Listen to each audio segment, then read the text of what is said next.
Chaque matin, dans son appartement près de la plage, Nicole Balz doit résoudre un petit problème. Un petit problème qui tourne parfois au casse-tête. Bikini, string ou slip brésilien? Quel maillot de bain choisir? Voilà la question existentielle à laquelle doit répondre cette jeune mannequin de 26 ans avant de prendre son bain de mer. Le problème, c'est que j'ai plus de 500 maillots de bain. J'aime bien les couleurs claires, je n'aime pas le noir ou les maillots de bain rouges. Celui-ci, c'est moi qui l'ai fait faire. C'est impossible d'en trouver un aussi étroit en magasin. Je les fais rétrécir, ça fait des fesses plus rebondies. C'est mieux. Quand on a de grosses fesses comme moi, les maillots de bain plus larges ne sont pas très jolis. Comme toutes les filles de Rio, Nicole est accro aux maillots. Elle en possède de tous les styles, de toutes les formes et de toutes les couleurs. Après une heure d'essayage, elle s'est finalement décidée pour un petit ensemble jaune. 9h du matin, direction cette petite plage au sud de Copacabana. Nicole Balz y a ses habitudes. La plage de Pepe, c'est un endroit très connu à Rio. Vous savez, les célébrités préfèrent cette plage plutôt que celle où il y a trop de touristes. Ils aiment rester tranquilles, loin des paparazzis. Ici, il fait beau presque toute l'année. Alors Nicole passe beaucoup de temps à se faire bronzer. Pour elle, la plage, c'est sacré. Quand je n'ai pas de travail, je viens à la plage tous les jours. Ça fait du bien. Ici, il y a une bonne énergie. Je ne quitterai jamais Rio. J'aime trop la plage. C'est pareil pour tous les habitants de Rio. On aime la plage avant tout. La plage, un lieu de détente, mais aussi un lieu de travail pour Nicole Balz. Car cette jeune femme d'1,80 m gagne en partie sa vie en posant pour les magazines de mode. Gabriel, c'est un ami de longue date. C'est un photographe très connu à Rio. Aujourd'hui, on doit faire des photos pour un magazine de maillots de bain. J'adore ça. Les journaux aiment vraiment Nicole, avec ce corps qui ne l'aimerait pas. Grâce à ses photos en maillot, elle s'est bâtie une petite notoriété sur le sable de Rio, qui l'a même propulsée sur les plateaux de télé. Elle y tient le rôle d'une bimbo, toujours en tenue légère. Un rôle sur mesure, décroché grâce à des contacts qu'elle n'a pas eu besoin d'aller chercher bien loin. Comme cette plage est très fréquentée par des célébrités, des réalisateurs, des acteurs, alors on finit par échanger des informations et parfois même, on finit par avoir de grandes propositions de travail à la plage. Nicole Balz, c'est un peu le symbole de Rio. Un corps bronzé, un maillot de bain, une plage de sable chaud. Le cocktail qui a rendu légendaires les plages de la ville et qui a fait leur célébrité dans le monde entier. Car à Rio de Janeiro, il y a des noms qui font rêver. Le Corcovado, le pain de sucre, mais surtout Copacabana et Ipanema, les deux plages les plus connues au monde. La ville s'est construite autour d'elles. Au nord, Copacabana. Cette demi-lune de sable chaud s'étire sur plus de 4,5 km. Au sud, Ipanema, plus chic. C'est ici que furent inventés la bossa nova et le string brésilien. Ces deux plages sont les symboles mondiaux de l'exotisme et du glamour. 3 millions de touristes étrangers viennent s'y faire bronzer chaque année. Mais la plage à Rio, ce n'est pas seulement le tourisme. Commerce, immobilier, spéculation, le front de mer attise tous les appétits. Il est devenu le poumon économique de la ville. C'est le lieu de la débrouille et des réussites spectaculaires pour de nombreux Brésiliens et même pour des Français. Enquête sur ceux qui cherchent à faire fortune sur le sable de Rio.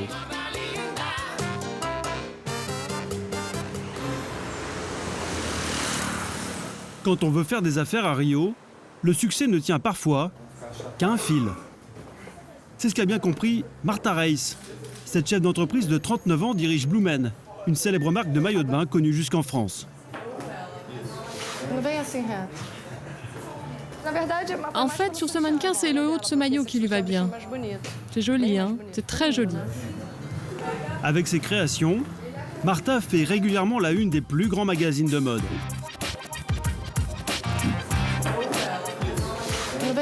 Vas-y, avance. Cet après-midi, la créatrice a réuni toute son équipe dans son salon pour préparer un rendez-vous qu'elle ne veut surtout pas manquer. La semaine de la mode à Rio. Elle doit y présenter ses derniers modèles. Cette saison, ce sera plutôt l'élégance qu'on met en avant. Il y aura moins d'agressivité sexuelle, moins de sensualité. Mais ce sera plus mystérieux. Ce sera plutôt une femme mystérieuse et moins sauvage. Mets-lui le filet pour voir ce que ça donne. Chaque maillot doit être ajusté au millimètre. Dans 8 jours, ces mannequins défileront devant les critiques de mode du monde entier.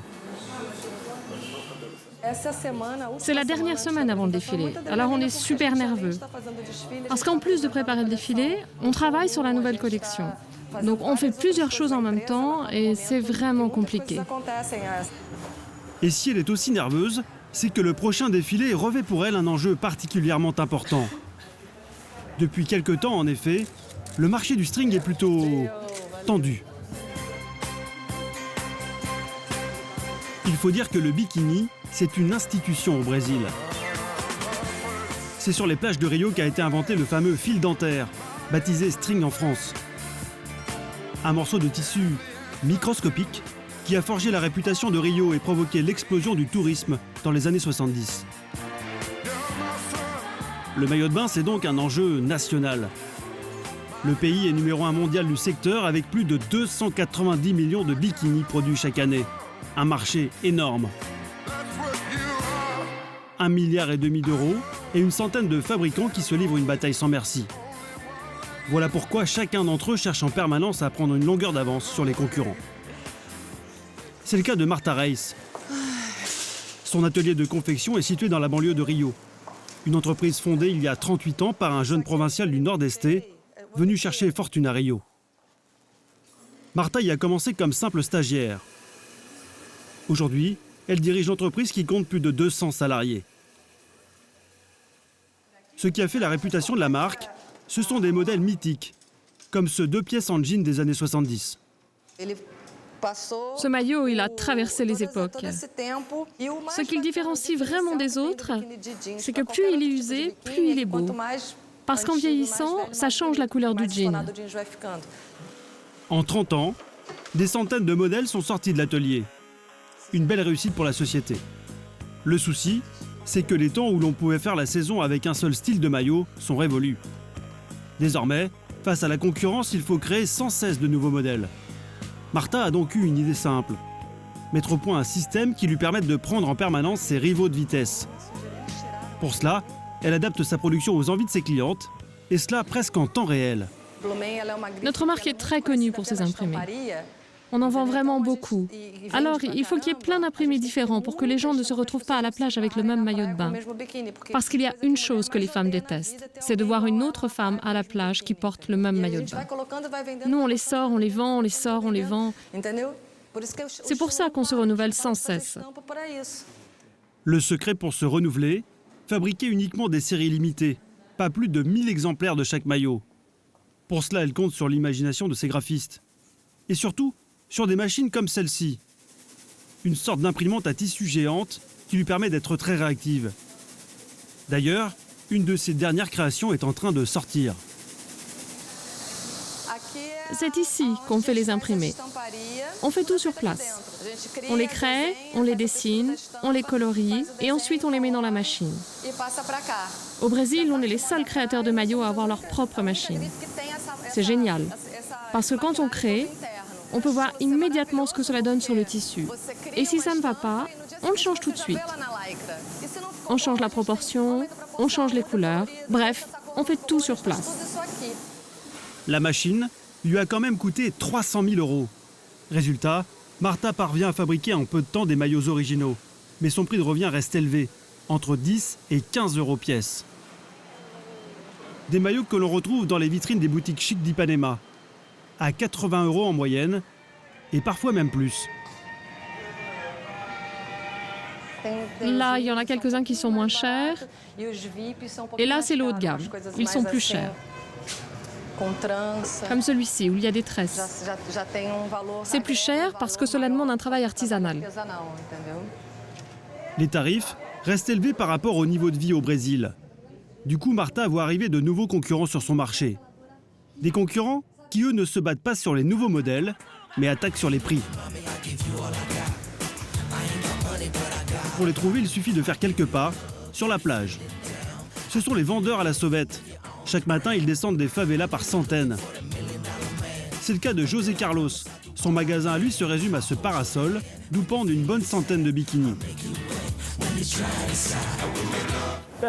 C'est très lourd. Ça pèse à peu près 20 kilos. Chaque jour, je parcours la plage 3 fois. Ça fait à peu près 18 km. Chaque jour, José Carlos ratisse la plage et inonde le marché avec ses bikinis. Bonjour mademoiselle. Leur prix seulement 15 €. C'est 5 fois moins cher que ceux vendus dans la boutique de Marta.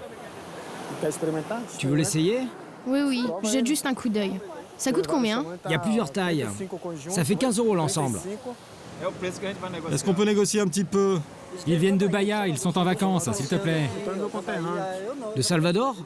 Moi aussi, je viens de là-bas. Ah ouais, toi aussi tu viens de Bahia. Allez d'accord, puisque vous venez de Bahia, je vais vous faire une réduction. Au Brésil, c'est une tradition d'acheter son maillot sur la plage. Pour les touristes étrangers, c'est l'occasion de rapporter un petit souvenir. Du coup, c'est un business très rentable pour José Carlos, même s'il vend ses maillots seulement 15 €, car il les achète moitié prix, 7 €, à son grossiste. Le business des vendeurs à la sauvette est en fait un système très organisé. Comme tous les jours, José Carlos a rendez-vous avec son grossiste pour refaire son stock. Ça se passe à quelques mètres de la plage, sur le bord de la route. Salut Cabessa. Salut José, ça va? Très bien et toi? Et la marchandise? J'ai plein de choses super. T'as ramené les marchandises que je t'avais demandé? Bien sûr. Comment c'était la vente à la plage aujourd'hui? Pas mal. Grâce à Dieu. Donne-moi un maillot de bain avec un anneau. Tiens, le voilà. Ah, il est beau. Donne-moi un fluorescent maintenant. Les femmes deviennent folles quand elles voient ça. Aujourd'hui, José Carlos a choisi 25 modèles. Ça fait 116 €. Tu me fais une petite remise? Je t'ai dit 116? Oui. Je te le fais à 110. Tu me le fais à 110 €? Ça te va? Ok, très bien. Ici, pas de contrat, pas de facture. L'affaire se règle en argent liquide et peu importe la couleur du billet. Les dollars, c'est aussi de l'argent. Si moi je suis payé en dollars, il faut qu'il accepte d'être payé comme moi. Quand un client n'a que des dollars, on les prend, c'est comme ça. Notre but, c'est de vendre, seulement de vendre. C'est bon pour toi? Merci Cabessa, à demain. À demain. Pourquoi les maillots des vendeurs à la sauvette sont-ils si bon marché? Cabessa, le grossiste, a accepté de nous dévoiler ses petits secrets de fabrication. Avec lui, nous quittons le Rio des guides touristiques, direction les quartiers populaires.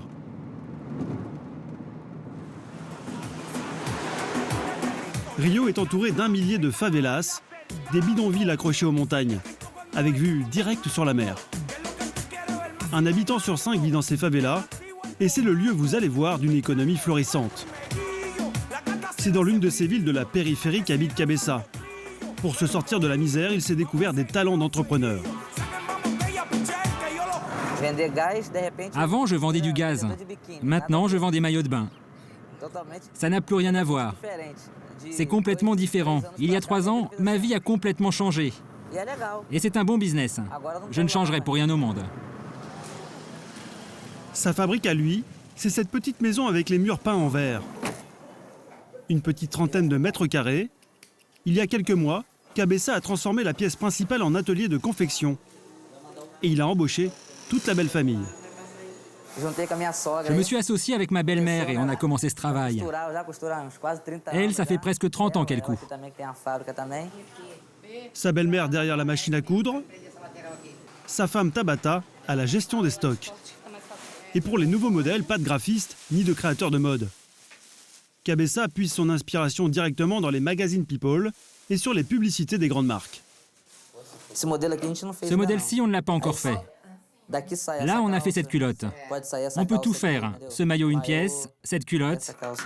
Ça sort dans les boutiques, on l'achète et on le copie. On sort nos modèles en même temps que les grandes marques sortent les leurs. C'est les mêmes. Il manque juste l'étiquette. Grâce au système D et au talent de belle maman, le coût de revient de ces maillots de bain est imbattable. L'arc-en-ciel, c'est celui qui se vend le plus cher à la plage. Il est vendu 5,50 €. C'est cher car il faut beaucoup de temps pour le fabriquer. Chaque ruban est cousu l'un à l'autre artisanalement, tu vois. Son coût de fabrication, c'est un peu moins de 2 €. Moins de 2 € de coût de fabrication pour un maillot revendu 7 €, ça fait 5 € de marge. Et pour les essayages, là encore, les frais sont réduits. Ni podium, ni mannequin. Chez Cabeça, ça se passe dans l'arrière-cour, avec la cousine. Cette culotte, c'est l'une des plus belles. Elle te va vraiment bien. C'est celle que les touristes aiment bien. Moi aussi, je la trouve belle. Elle est vraiment bien. Oui, les touristes l'adorent. Elle est vraiment très confortable. Vous voyez? L'été, Cabeça vend jusqu'à 1000 maillots par semaine et gagne jusqu'à 1500 € par mois, 3 fois le SMIC brésilien. Comme lui, ils sont des centaines à exploiter le filon. Résultat, les petits vendeurs des favelas ont grignoté près de 20% du marché aux fabricants traditionnels. Du coup, ces fabricants traditionnels ont organisé la contre-attaque, en misant sur le haut de gamme, comme Marta Reis. Aujourd'hui, elle joue gros. C'est le début de la semaine de la mode à Rio. Tous ses concurrents sont là, gros industriels ou PME. Il y a aussi les critiques de mode et les médias du monde entier.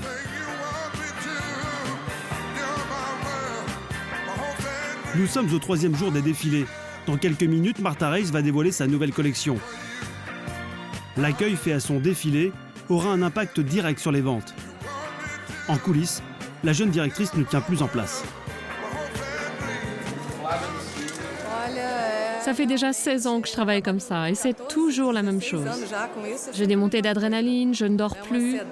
Et pendant le défilé, je ne sais plus si c'est bien ou si c'est nul. C'est complètement fou. Cette année, Marta a parié sur un show aux accents espagnols et sur une mode très sage, avec le grand retour du maillot une pièce. Ça n'a l'air de rien, mais c'est une petite révolution au pays du string.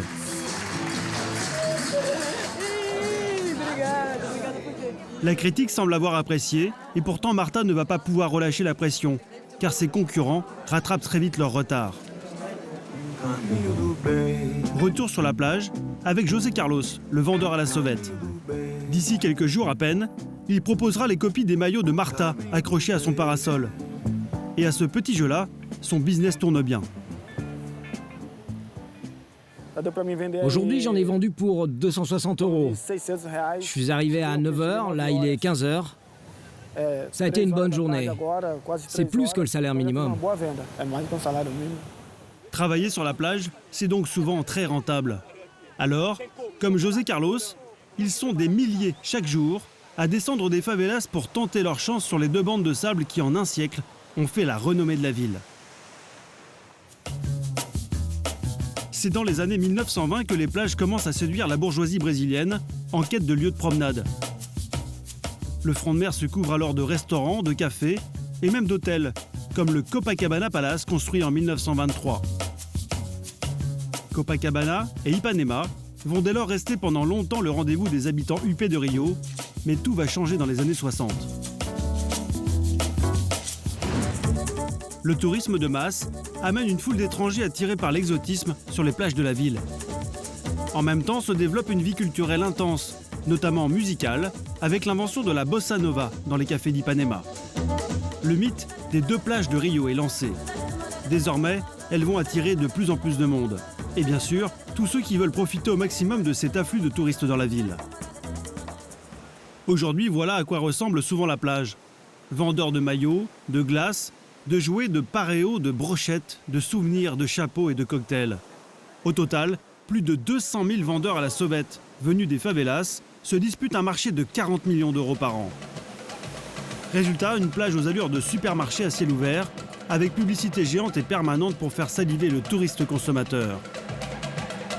Certains vendeurs se sont même installés dans les barracas, de petits stands en dur qui proposent des massages, des boissons fraîches, des noix de coco ou des parasols. Résultat, une surenchère de cris qui transforme parfois ce coin de paradis en enfer pour touristes.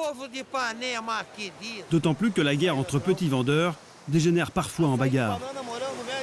Alors pour mettre fin à l'anarchie, la mairie de Rio a décidé de réagir. À 10 mètres du sable, une petite cahute bleue. C'est ici qu'est installée la nouvelle police des plages. 200 agents municipaux chargés de remettre un peu d'ordre à Copacabana et Ipanema. Le patron, c'est lui, Carmo, il a 29 ans. Son quartier général est situé juste en face de la mer, mais pour lui, pas question de bronzer. Cet après-midi, Carmo vient d'être appelé pour un conflit. 2 loueurs de chaises et de parasols se disputent quelques mètres carrés de sable. Et sous le soleil de Rio, les esprits s'échauffent vite. Toi là-bas, toi qui mets tes chaises partout, t'as pas le droit. Si le flic était passé plus tôt, il t'aurait vu.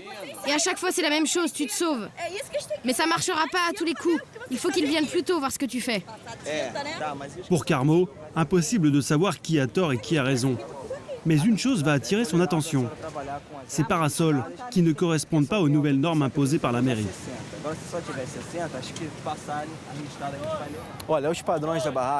Ici, il faut que les chaises et les parasols soient rouges.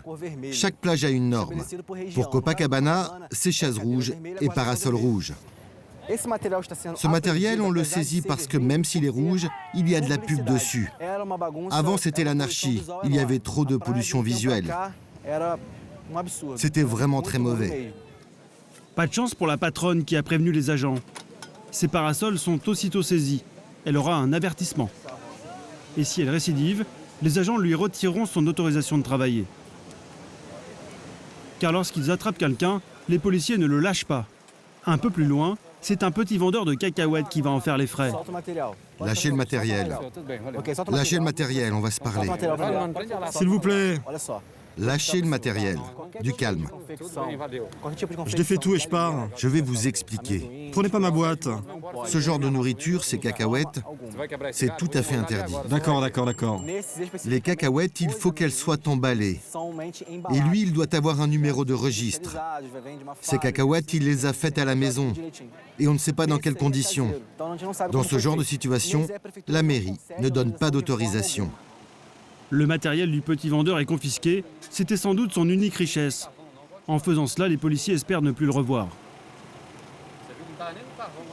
En 6 mois, les hommes de Carmo ont ainsi saisi plus de 20 000 objets et dressé des centaines de procès-verbaux. Depuis leur arrivée, la plage semble être redevenue un peu plus calme.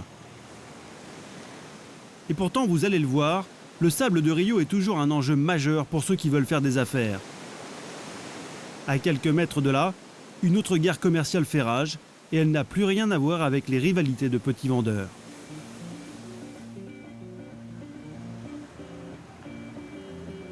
Cette guerre, c'est celle de l'immobilier sur le front de mer. Les 2 plages d'Ipanema et Copacabana sont bordées d'une ligne ininterrompue d'immeubles construits dans les années 60 et 70.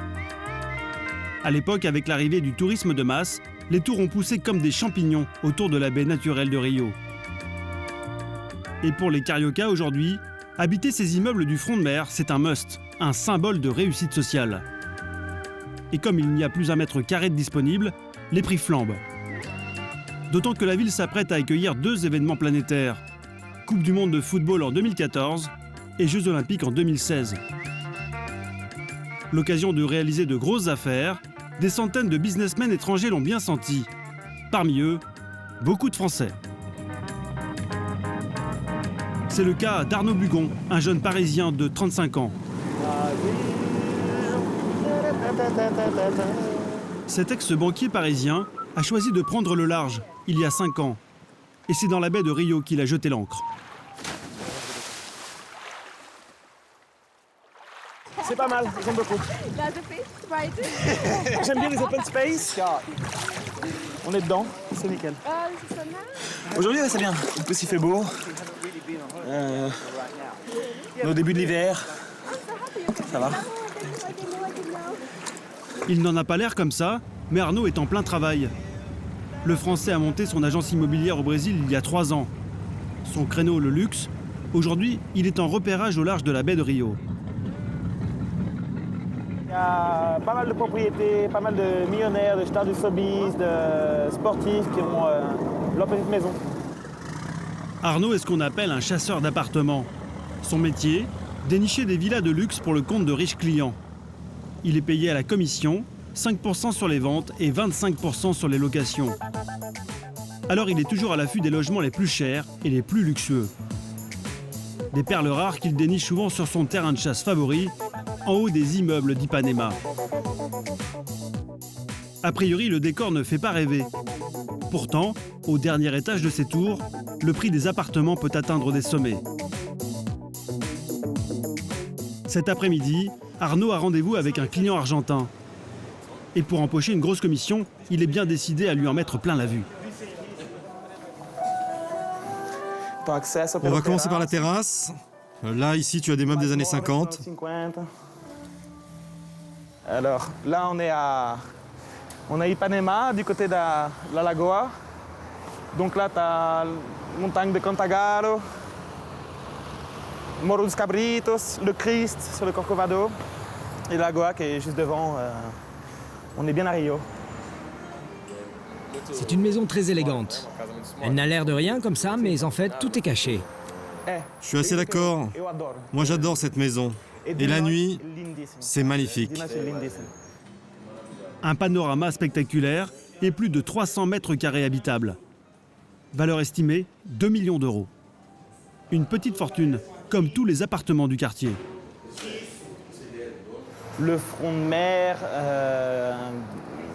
à Ipanema, donc sur l'avenue Vieira Soto, qui est la rue la plus chère d'Amérique du Sud.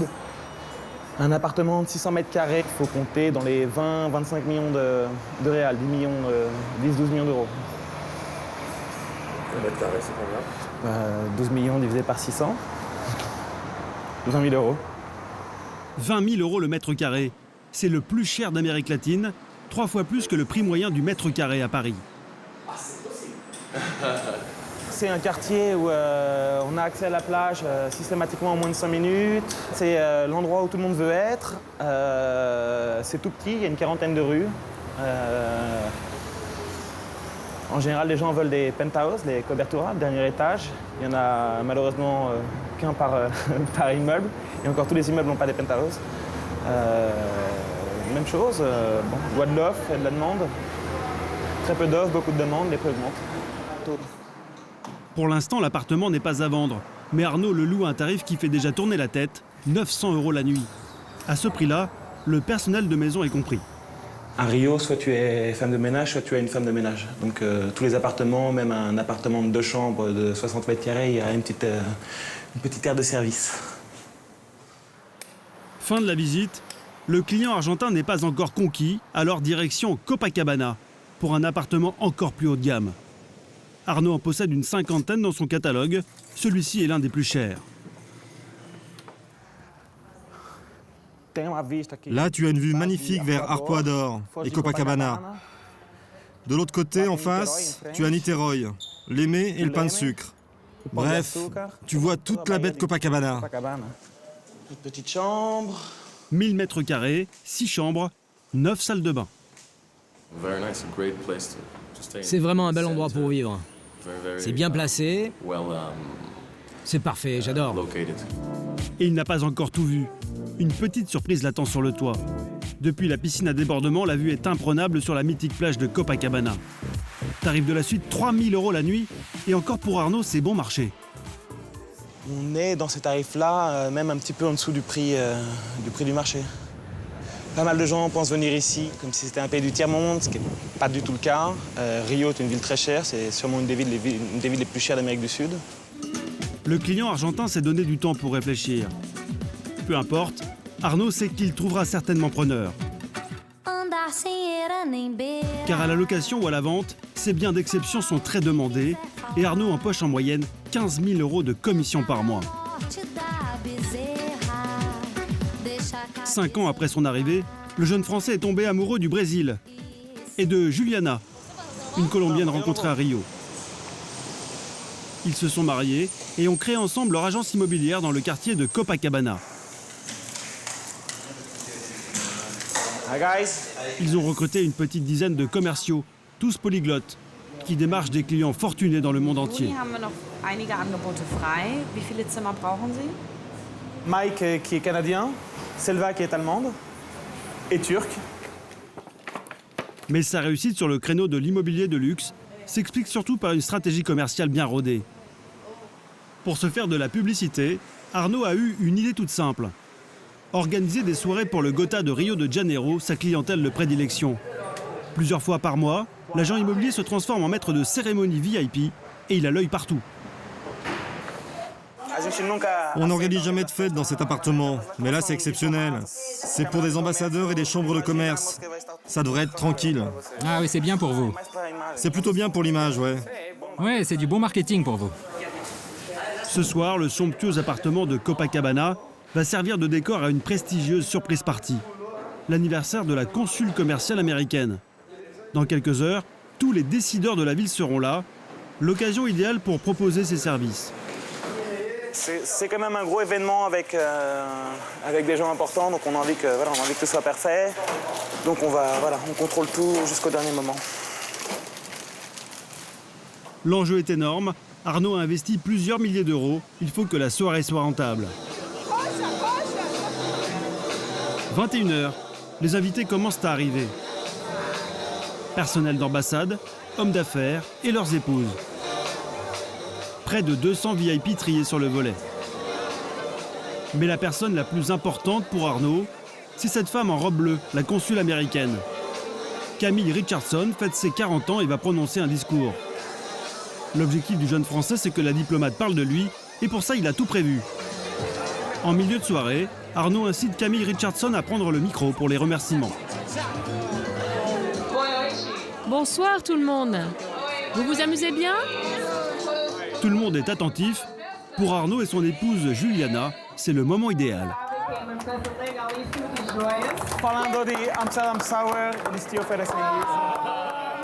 Ils m'ont fait un cadeau. Le couple a prévu une surprise pour la consul, un pendentif à 500 €, une petite attention qui va produire son effet. Je voudrais enfin remercier Rio. Où sont Juliana et Arnaud?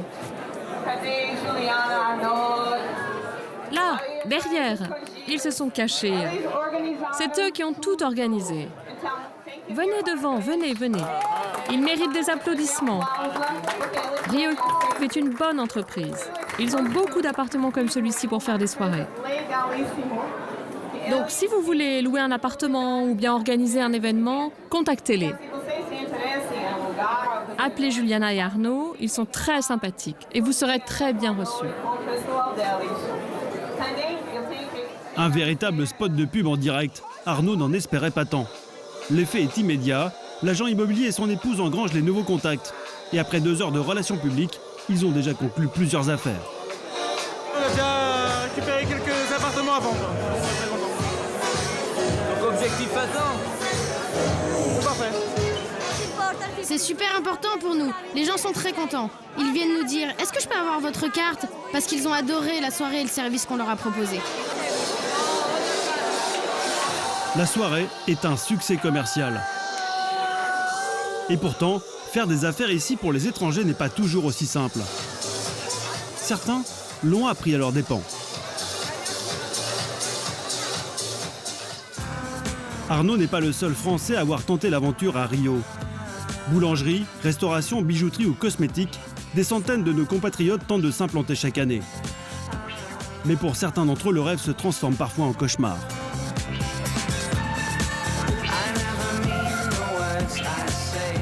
C'est ce qui est arrivé à François Delors. Ce Français de 42 ans a fait fortune dans l'hôtellerie en France dans les années 90. Il a fondé une chaîne d'hôtels qu'il a revendue pour 15 millions d'euros. Attiré par les tropiques, François Delors traverse alors l'Atlantique. Il s'installe à Rio en 2004 et réinvestit une partie de sa fortune dans la construction de cet hôtel de luxe. C'est aujourd'hui l'un des plus beaux de la ville. Ouais, je vais montrer quelques chambres. Prix des chambres, entre 350 et 1400 € la nuit. Une autre petite chambre qui est assez sympa. Ici, seulement 44 chambres comme celle-ci et un spa, planté dans un décor paradisiaque. On appelle ça les boutiques hôtels. C'est tout l'inverse des grands ensembles bétonnés du front de mer, à Ipanema ou Copacabana.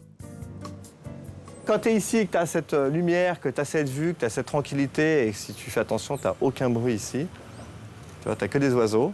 T'es vraiment sous les tropiques et t'es vraiment à Rio. Ouais. Alors que quand t'es à Ipanema, c'est affreux, l'architecture c'est des plus moches qu'on puisse trouver, c'est vraiment lamentable. Mais pour bâtir son paradis tropical, François Delors a vécu l'enfer. 8 millions d'euros investis et 4 ans de travaux au lieu d'une année prévue. Son aventure brésilienne a bien failli tourner au fiasco. Pour construire son hôtel de charme, François Delors choisit en 2004 le quartier pittoresque de Santa Teresa, avec ses rues pavées et son tramway. À 5 km des plages, c'est une sorte de petit Montmartre verdoyant. Oui, mais un Montmartre entouré de 8 favelas. Un paramètre que François Delors sous-estime à l'époque et qui va être la cause de 4 années de galère. Les archives. Les ennuis commencent dès le début des travaux. Le corps de bâtiment que François achète à l'époque est une véritable ruine.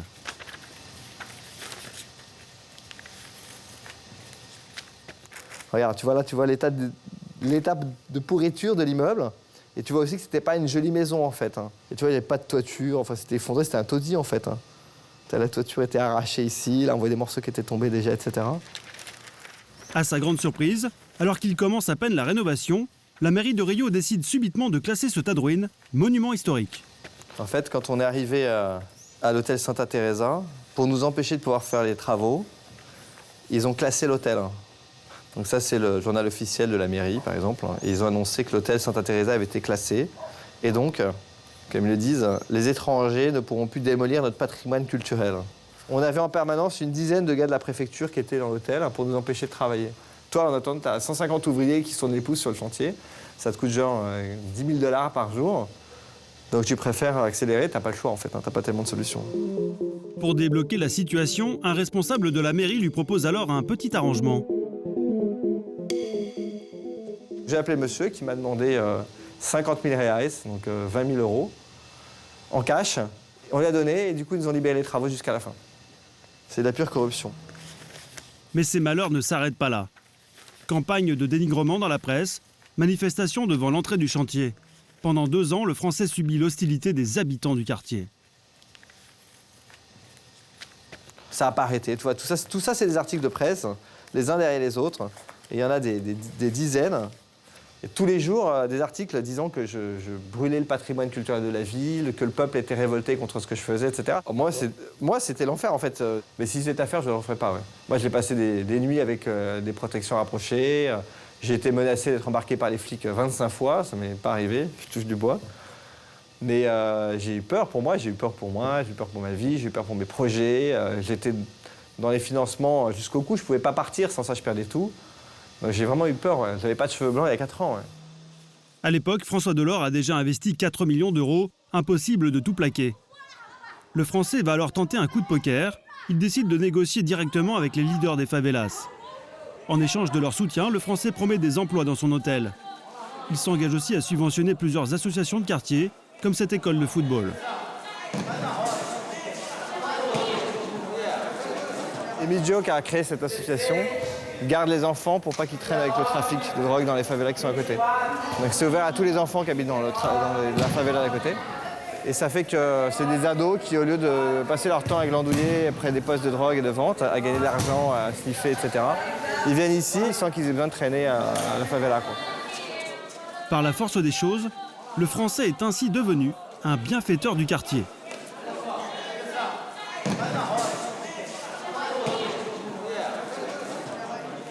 Il faut compter avec ce qu'ils appellent ici la société civile, mais avec l'expression brésilienne de la société civile. Et la société civile, ça veut dire accepter qu'elle a, elle, des règles imposées par les gangs, par les bandits. Apprendre à cohabiter avec la population des favelas n'a pourtant pas réglé tous ses soucis. Comme promis, François Delors a embauché les habitants des bidonvilles. Le problème, c'est que bien souvent, le personnel n'est pas assez qualifié pour un hôtel de standing. Le patron français doit toujours garder un œil sur leur travail, comme ici, au poste de sécurité. Mets ce sac ailleurs, cache-le. C'est trop moche ici. Même négligence un peu plus loin, dans le hall d'entrée. Tu peux remettre ce cadre droit? Regarde. Recule un peu et tu vas voir. À l'ouverture de l'hôtel fin 2008, ils étaient 50 issus des favelas sur 75 employés. Un nombre que François Delors a revu à la baisse face à l'accumulation des problèmes. Au début, on a commencé, on avait les 2/3 des gens des favelas. Maintenant, on a 1/3, mais en fait, on a eu quand même beaucoup de vols et beaucoup de plaintes de clients. Et il ne suffit pas de vouloir faire bien, il faut l'hôtel, les clients... Au Brésil, les clients ne pardonnent pas. L'histoire que tu peux leur raconter sur le fait que tu prends les gens des favelas, ils s'en foutent, ils payent le prix normal et ils veulent un service en proportion à ce qu'ils payent, en proportion à ce que tu promets. Malgré tous ces soucis, François Delors ne semble pas découragé. Il aimerait aujourd'hui ouvrir un deuxième établissement et pour cela, il a racheté cette vieille bâtisse à quelques rues de son hôtel. À seulement 230 000 €, il pensait réaliser une bonne affaire. Malheureusement trop belle pour être vraie, pour lui le cauchemar continue. La propriétaire est partie après avoir reçu l'acompte. Donc elle a encaissé l'acompte et puis elle a disparu de la circulation.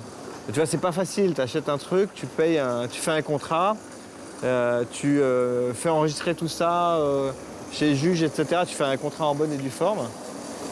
Et juste à ce moment-là, la bonne femme part avec l'argent, quoi, comme s'il n'y avait pas de loi et qu'il n'y avait pas aucune moralité. Ouais. Bref, faire des affaires à Rio peut s'avérer très compliqué. Pourtant, comme François Delors, beaucoup continuent à y croire, pariant sur les incroyables perspectives de croissance économique du Brésil. Parmi eux, l'agent immobilier français Arnaud Bugon. Pour lui, les affaires sont plutôt florissantes. Ce matin, il va tenter un gros coup. Il a rendez-vous à l'héliport de Rio avec un millionnaire anglais qui cherche à investir dans l'immobilier au Brésil. L'homme est, semble-t-il, prêt à faire un gros chèque. Arnaud va lui montrer le fleuron de son catalogue. Et pour cela, il ne lésine pas sur les moyens. Il a loué cet hélicoptère 2 000 € pour la demi-journée. Quand on doit se faire des petites journées comme ça, aller-retour dans la journée en fonction des destinations, l'hélico c'est effectivement le plus simple. On ne va pas pouvoir passer 2-3 jours sur place, donc on prend l'hélico. Pour en mettre plein la vue aux clients, le voyage commence par un rapide survol de la baie de Rio. Puis direction l'archipel d'Angra dos Reis, à 40 minutes de vol.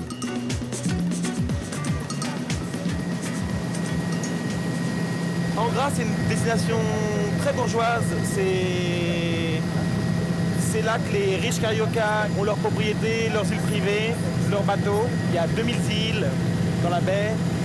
C'est hyper joli, c'est très vert comme on peut le voir par les fenêtres.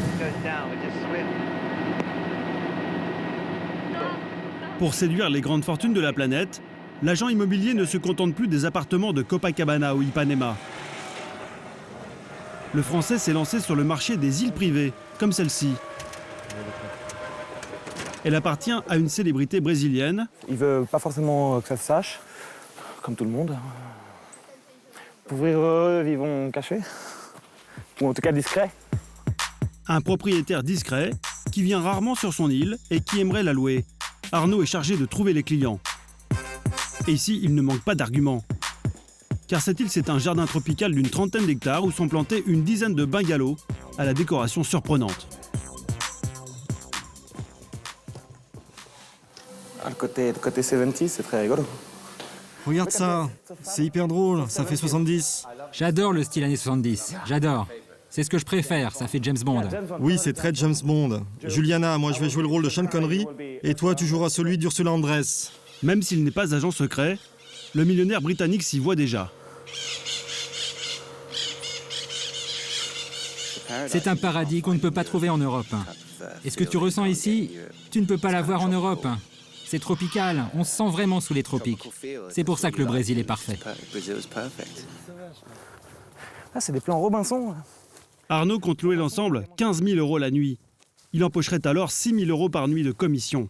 À ce prix-là, pas question de ménager ses efforts. Après 1 heure de marche, la visite se termine au sommet de l'île, où une petite surprise les attend. Ah oui, ça c'est pour les avions. C'est la petite piste pour poser les avions. Si jamais vous préférez l'avion à l'hélicoptère, quel choix. Si Arnaud Bugon met autant d'énergie à trouver ainsi des sites exceptionnels, c'est qu'il sait qu'il y a au Brésil un incroyable réservoir de clients pour son agence.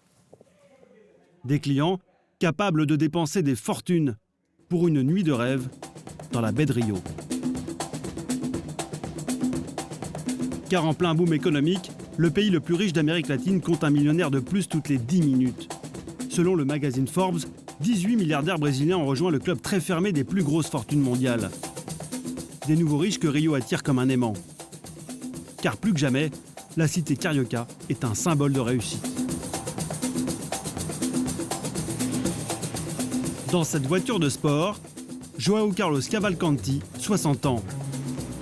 Il est surnommé l'homme qui valait 3 milliards. Une richesse qu'il affiche sans complexe.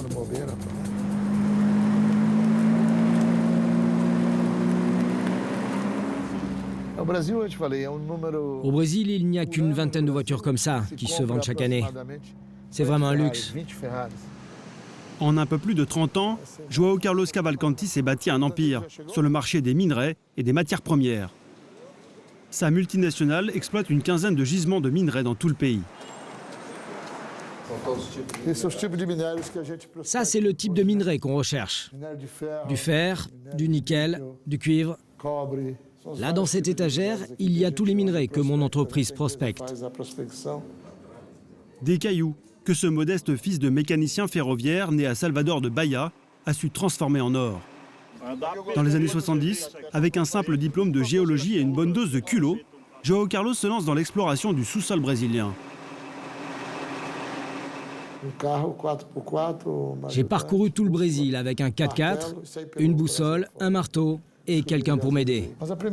Et j'ai découvert des gisements. Ma première grande découverte, c'était en 1986. C'était un énorme gisement de calcaire. Je l'ai vendu à un gros groupe industriel. Ça a eu des répercussions économiques dans le monde entier. 35 ans plus tard, son pays est devenu le 3e producteur mondial de minerais. João Carlos fait partie du club très fermé des 20 plus grosses fortunes du Brésil. Il parcourt sans cesse le pays, et pourtant c'est à Rio qu'il préfère toujours revenir. Ce matin, comme plusieurs fois par mois, le milliardaire a décidé de s'offrir une escapade amoureuse à Copacabana avec son épouse Renilce. Ça, c'est mon jet. Je l'utilise à l'intérieur du Brésil. J'en ai un autre plus gros que j'utilise pour mes voyages internationaux. Mais il est en révision en ce moment aux États-Unis. Celui-là coûte à peu près 10 ou 12 millions de dollars. L'autre en vaut 30 millions. Comme beaucoup de milliardaires brésiliens, João Carlos étale volontiers sa fortune, quitte à paraître un peu bling-bling. Des ceintures et des spots plaqués or. Ses initiales sur les ailes du jet. João Carlos, c'est l'incarnation du nouveau rêve brésilien. Dans une journée, je peux faire 3 ou 4 réunions dans des endroits différents avec ce jet. Il vole à 900 km/h, il est très rapide.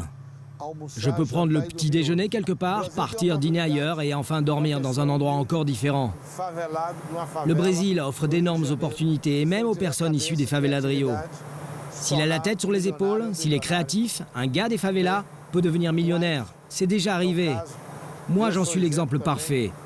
Et il y en a plein d'autres comme moi, qui n'avaient rien et qui sont arrivés au sommet. Et pour lui, un endroit à Rio symbolise mieux que tous les autres le luxe et la réussite. Le Copacabana Palace. Construit en 1923, c'est le plus célèbre et le plus ancien hôtel de luxe d'Amérique latine. Sur 11 étages, une centaine de chambres et 126 suites. Des générations de stars et de puissants y ont séjourné. La décoration est un peu désuète, mais pour João Carlos, c'est le fantasme de toute une vie.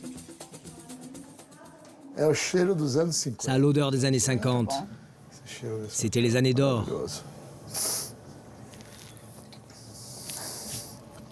L'odeur de cet hôtel est merveilleuse. Quand j'étais enfant, je regardais les revues sur les stars d'Hollywood qui descendaient au Copacabana. Et maintenant, je suis devenu plus riche que toutes ces stars. Ce samedi soir, ce n'est pas seulement une suite à 1 600 € la nuit que s'offre le milliardaire, mais une belle tranche de rêve. Un séjour en amoureux avec vue sur Copacabana, l'une des plus célèbres plages au monde.